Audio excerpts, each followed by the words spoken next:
Okay, so let's solve another circuit. So isang circuit lang naman using KCL and KVL. Okay, so let's start.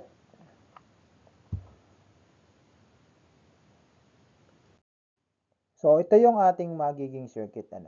We have two voltage sources, 24 volts and 12 volts, 2 ohms, 4 ohms, 3 ohms, 1 ohms, and 5 ohm resistor are in the circuit. Okay, so we need to know the total power absorbed by all the resistors. Para malaman natin yon, syempre kailangan nating malaman si mga currents natin, I1, I2, and I3. So paano natin makukuha yan?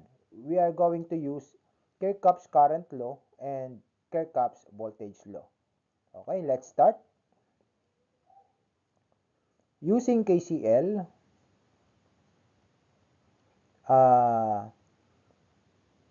I1, so current entering a node, this is our node, is equal to current leaving that node, I2 plus I3. Okay? So, therefore, I1 minus I2 minus I3 is equal to 0. Okay? So, we have our first equation. Equation 1. So, next we need to know the equation in loop 1. We're going to use KVL at loop 1.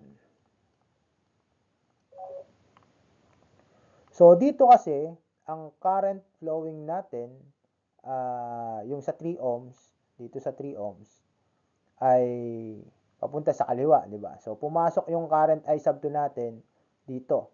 So, ibig sabihin, nandito yung positive natin, nandito yung negative. Okay? Sulat natin. Positive, negative. Kung saan pumasok yung current, nandun ang positive. Itong I1, pumasok siya dito sa kaliwa ng 2 ohm resistor. Tapos, pumasok uli siya dito sa itaas ng 4 ohm resistor. So, nandun yung mga positive natin. Lagay natin yung mga positive at nasa dulo yung negative. Okay? Para makapag-KVL tayo. Dito rin naman sa ibaba, lagyan na rin natin to ng polarity. Kung saan pumasok, nandun ang positive. Kasi in any resistor, current flows from higher potential to a lower potential. So, take note that. Okay? So, using KVL at loop 1, so this is our negative side ng ating voltage source. Negative 24. So, ginamit ko kasi clockwise. Sanay ako ng clockwise. Yung iba gumagamit counterclockwise.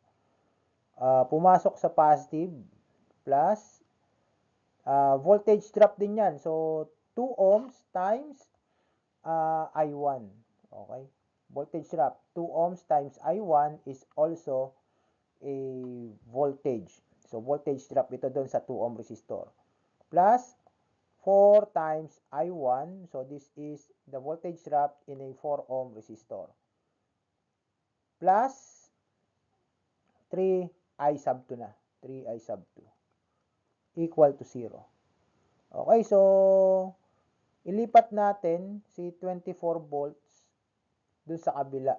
So, magiging positive na siya. Okay? So, 2 plus 4 is 6 I sub 1 plus 3 I sub 2 is equal to 24. So, simplify natin. Divide 3 natin lahat. 2 I sub 1 plus 3 divide 3, 1 I sub 2. 24 divide 3 is equal to 8.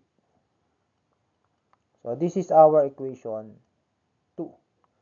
So, we're going to use another Kirchhoff's voltage law at loop 2. Okay? So, current flow natin. Pag ganito naman yung current flow natin. So, clockwise uli ang aking ginagawa. Baliktad. Yung polarity ko sa voltage source ay baliktad. So, negative ito, positive yan.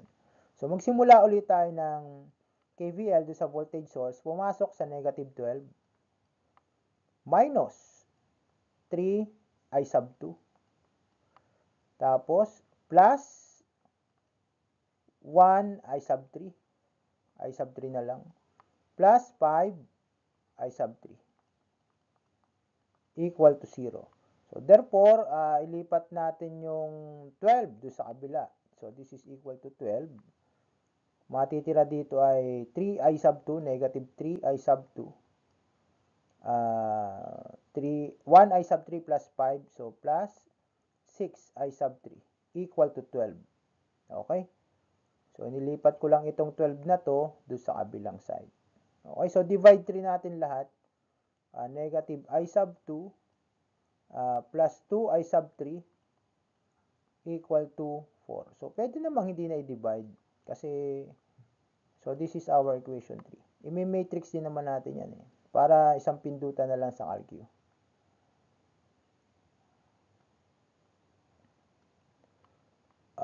Equal to, yan, naka-matrix tayo. Yung first equation natin, I1, I2, I3. So, 1, negative 1, negative 1. Okay? I1 equal to 0. Tapos yung kasunod ay 2I1 plus I2, 1 na lang. I3, wala tayong I3. So, lagay ko dito yung I2. Equal to 8. Okay? Tapos, 0 yung I1, negative I2, negative 1, 2I3, tapos I3 na to, lagay ko lang dito, I3, is equal to 4. Okay?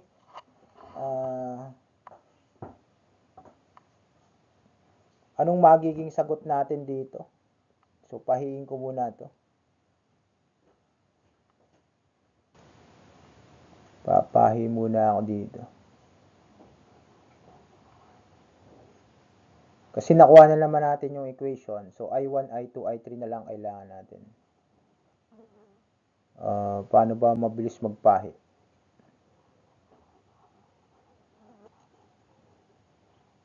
Ito na lang ibabaw, ano.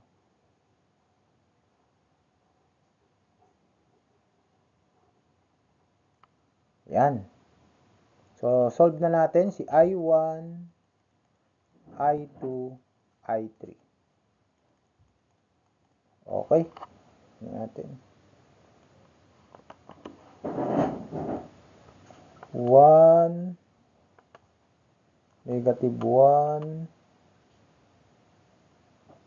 negative 1, 0. 2, 1, 0, 8. 0, negative 1, 2, 4. Okay, so I1 natin ay 3.5 amperes. I2 I1 ampere. And I3 is 2.5 amperes. Okay. So, ang hinahanap natin dito ay total power absorbed ng lahat ng ating mga resistor. So, alamin natin yung total power absorbed ng lahat ng ating mga resistor. So, gawin na natin. Ang gagamitin nating formula ay power is equal to I squared times R. Yun ang ating gamiting formula. P sub 1 is equal to I sub, ito yung P sub 1 natin. Lagyan natin ng mga pangalan pala. Kulay green pala sa sulat ko. P sub 1, P sub 2, P sub 3, P sub 4, and P sub 5. Okay, so P sub 1 is equal to I sub 1 squared times 2.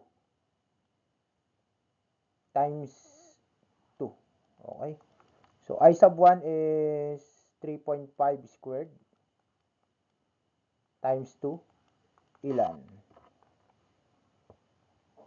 3.5 squared.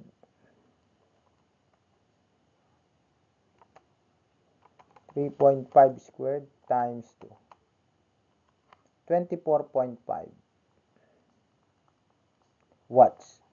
So, P sub 2 is equal to, I sub 1 natin ay 3.5 pa rin. 3.5 squared times 4 naman. Okay, 3.5 squared times 4, 49. Ang P sub 3 natin ay I sub 2. Ano yung I sub 2? 1 ampere. 1 ampere squared times 3 ohms. So, 1 times 3. So, 3. P sub 4 ay equal to I sub 3. Ano yung I sub 3? 2.5 squared times 1. Ano? Times 1. 2.5 squared times 1. 6.25 watts. And P sub 5 is equal to, squared natin yung 2.5. Ito pa rin yung ating dumaloy. Dumaloy ay I sub 3 pa rin. So, 2.5 squared times 5. 2.5 squared times 5. 31.25. So, ibig sabihin, P total, pagsasama-samahin natin yung lahat na yan, 31.25 plus 6.25 plus 3 plus 49 plus 24.5. 114 watts. Okay? 114 watts ang total power natin. Okay? So, napakadali lang po. Thank you so much and God bless everyone.